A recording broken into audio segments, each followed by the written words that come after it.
o que você viveu, como você se estruturou como pessoa, é fundamental para a forma com que você se defende das coisas da vida hoje. Por exemplo, se você tiver um pai muito punitivo, pode ser que hoje em dia você nunca bata a boca com o teu chefe. Porque você projeta no chefe a imagem daquele pai que te ensinou o que é autoridade na infância. Deu para entender mais ou menos? Uhum. O que acontece é, alguns desses sofrimentos infantis, eles são reprimidos no inconsciente. O inconsciente está o tempo todo tentando se inscrever na consciência. Tudo que você reprime está tentando ser. Pensa assim, o que você faz é segurar uma memória, um sentimento, uma vontade, tipo uma bola embaixo d'água. Você está fazendo força. Quando você perde a força de reprimir isso, ou quando ela escapa para o lado, esse escape espalha água para tudo que é lado. Aí está o sintoma, sacou? Vou dar um exemplo.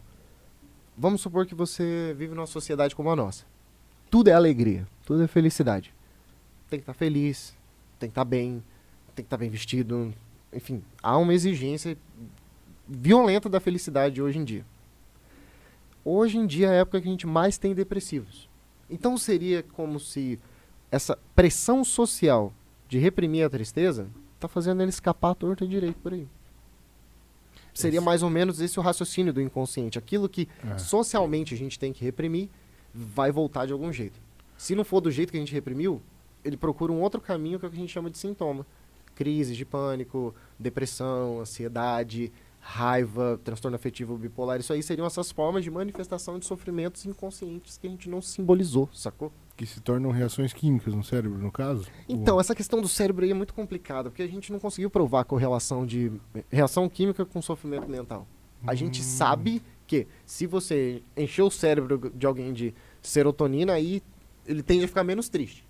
Entendi. Mas não tá curando depressão, porque tirou a serotonina, a pessoa volta a ficar depressiva. É só um analgésico ali. no Ah, caso. mano, ó, psiquiatras, se ficarem bolados comigo, podem ficar bolados, mas eu sinto que o remédio, ele tipo dá um apoio pra que você possa fazer a sua terapia e elaborar suas questões.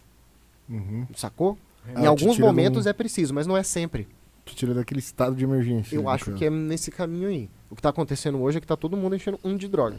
Mas isso aí que você fala da força que a gente faz da bola embaixo d'água, é inconsciente essa força. Então, essa força, ela é social. A nossa sociedade reprime. Você pode cagar aqui agora? Por que não? Vai sujar a Poder mesa. pode. Olha só. Não, poder você pode. Todas as estruturas que você tem pra fazer. Só que você não vai fazer isso, mano, porque a gente ia ficar muito incomodado. A galera que tá assistindo não ia gostar. O YouTube ia acabar. Então, há regras que impedem a gente de fazer coisas que nenhum outro animal faz. Se um bicho vê um outro bicho que quiser transar, eles vão transar onde for. A gente não. A gente tem que pedir pra secretária. Ó, é um exemplo, tá, gente? A gente tem que pedir pra secretária não ligar pra esposa, porque eu vou sair ali. Como for. Sacou? Então, aquilo que a gente normalmente quer fazer a qualquer custo tem um preço social. Esse preço costuma ser a repressão. Essa repressão causa sofrimento. Isso tá em O Mal-Estar da Civilização, do Freud, que é o seguinte. Pra viver em sociedade, eu tô abrindo mão de fazer o que eu quiser. Em troca, eu tenho segurança, ar-condicionado, posso usar roupa, mexer no telefone. Não é? Só que eu não posso fazer o que eu quiser. Eu não posso postar o que eu quiser. Eu não posso usar a roupa que eu quiser. Eu tô sempre sendo reprimido. Sempre. Sempre. E não é só pelo social. Seu pai faz isso, sua mãe faz isso, seus amigos fazem isso. Eu me reprimo aqui o tempo todo. Sacou? Eu não posso falar do jeito que eu quero, o que eu quero. Que louco isso, né? Porque hoje em dia tem gente diagnosticando até os animais, os próprios cachorros, com ansiedade, essas coisas, né? Ansiedade Como não é que uma doença. funciona pra ele ter isso? Será que ele sente essa repressão também, de certa forma? Sente, o cachorro não pode. Um cachorro doméstico não faz o que ele quer. É. Ele faz o que ele é condicionado a fazer. Já não pode mais transar onde ele quiser, então, dependendo da... Não, tem cachorro que nem transa, né? Eu castrei meu gato. Muito complexo. Sacou? Eu arranquei as bolas dele, não, não vai verdade. rolar. Que loucura, cara. Sacou?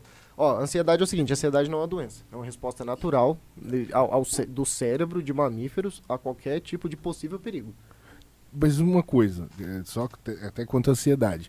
Por que às vezes a ansiedade ataca na gente no momento que, cara, você nem tá pensando nada? Você tá assistindo um filme, você não tá pensando em nada ali que te causa preocupação nem nada, e de repente você só sente aquele primeiro a batida no coração errada, e aquilo traz os outros sintomas. Lembra que eu falei a bola segurando? Às vezes ela só escorrega pro lado. Às vezes não tem a ver com quanto de força você tem. Ela só escorrega. Como foi, o que foi, E você isso nem- aí é com análise. A pessoa vai falar sobre, elaborar sobre, pensar o momento, pensar o sentimento. Entender como que ele se inscreveu naquela história, naquele momento. sacou? Porque pra cada um é cada um. Uhum. Eu conheço uma pessoa que ela tem um gatilho violento com morte. Não pode ouvir falar de morte. Desperta coisa ruim nela. Não rola. Você tem isso? Não, a gente tá conversando. Falei de morte, ninguém teve nada. Então, assim, há respostas do cérebro às coisas. Como o seu sujeito reage a essas respostas do cérebro, aí que a gente vai ver o que é você, sacou? Porque tem gente aí que pode estar sem serotonina nenhuma, tá meio bolado aí com a vida, viver no que seria diagnosticado como um depressivo, e é um puta de um artista. Sente prazer. Isso é real. Sim. A pessoa tá confortável nesse momento de sofrimento, porque esse momento de sofrimento é criativo. E aí entra nesses estados pra criar. Como fazer isso, sendo que você sabe que você tá bem, entre aspas? Mano, Não tem os pega um sertanejo e bota pra tocar. Num dia que... E só lembra. A hora que começa aquele vem, nem que seja em sonho, vem. Aí você lembra só daquela pessoa. Mas no Acabou. caso de um artista ali, ele quer entrar numa tensão pra poder, às vezes, sei lá, Artista compor não- uma música. O artista não usa drogas? Sim. Drogas não são depressivas do sistema nervoso central ou excitatórias do sistema nervoso central? Olha só. Então, o que eu tô dizendo é o seguinte. Estados emocionais, eles nem sempre são só um defeito. Estar triste, por exemplo, na Idade Média, era visto com bons olhos, tá ligado? Quando a ideia de Deus e que você tinha que viver uma vida de peregrinação e sofrimento para conseguir a salvação, então quanto mais triste, mais sofrendo você tivesse, com mais bons olhos você era visto.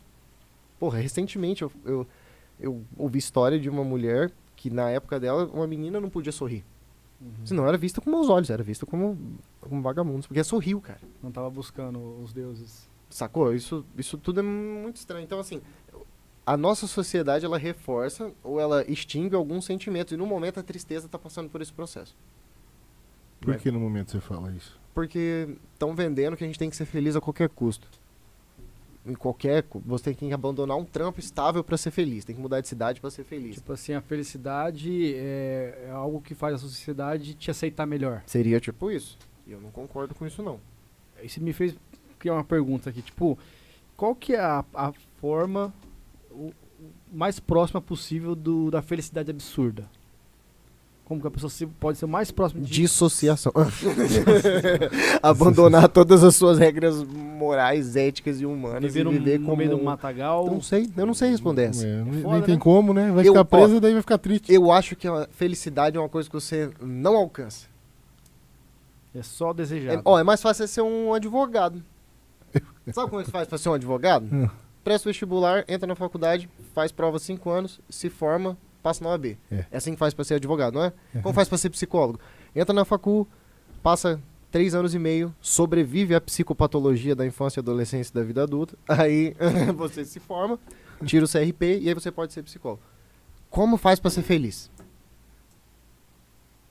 E talvez essa felicidade absoluta também, quando você alcança, é aquilo, né?